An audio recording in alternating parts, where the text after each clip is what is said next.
নমস্কার বন্ধুরা, আমি আজকে আপনাদের নুন বালি কড়াই ছাড়াই ভুট্টার খই ভেজে দেখাবো। আশা করি এই খই ভাজা দেখার পর আপনাদের ভালো লাগবে।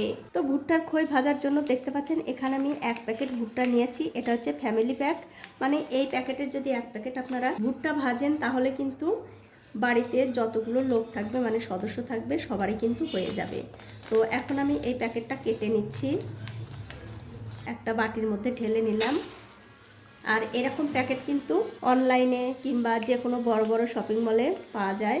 তো ভুট্টার খই কিংবা পপকর্নগুলো ভাজার জন্য দেখতে পাচ্ছেন একটা আমি প্রেসার কুকার গরম করতে দিয়েছি। প্রেসার কুকারটা যখন ভালো করে গরম হয়ে যাবে তখন এর মধ্যে দিতে হবে একটুখানি বাটার। যখন দেখবেন বাটারটা বেশ ভালো মতো গরম হয়ে গেছে তখন এর মধ্যে দিয়ে দেব ভুট্টাগুলো দিয়ে দেওয়ার পর খুবই হালকাতে একটু ছড়িয়ে দিয়ে গ্যাসের ফ্লেমটা লো টু মিডিয়ামে রেখে এই প্রেসার কুকারের ঢাকাটা বন্ধ করে দিতে হবে। বন্ধ করে দিয়ে এর উপরে যে ক্যাপটা থাকে সেটা কিন্তু অবশ্যই খুলে রাখতে হবে।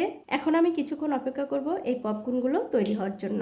আর আপনারা বুঝবেন কেমন করে এই পপকর্নগুলো ভেতরে ভাজা হয়ে যাচ্ছে, যখন দেখবেন বাইরে থেকেই শোনা যাবে, আওয়াজ শোনা যাবে, পটপট করে আওয়াজ হচ্ছে, তখন কিন্তু বুঝতে পারবেন এই পপকর্নগুলো রেডি হয়ে যাচ্ছে। তো আমি কিছুক্ষণ অপেক্ষা করব পপকর্নগুলো ভাজা হওয়ার জন্য।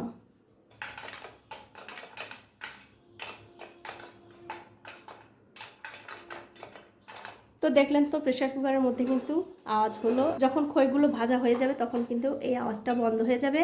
এখন আমি গ্যাসের ফ্লেমটা বন্ধ করে দিয়ে ঢাকনাটা খুলে নিচ্ছি। আর এই দেখুন কত সুন্দর খই কিন্তু হয়ে গেছে, মানে পপকর্ন কিন্তু হয়ে গেছে।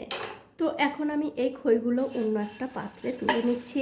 আপনারা কিন্তু অবশ্যই এইভাবে পপকর্ন ভেজে খেয়ে আমাকে কমেন্ট করে জানাতে ভুলবেন না আপনাদের কেমন লাগলো।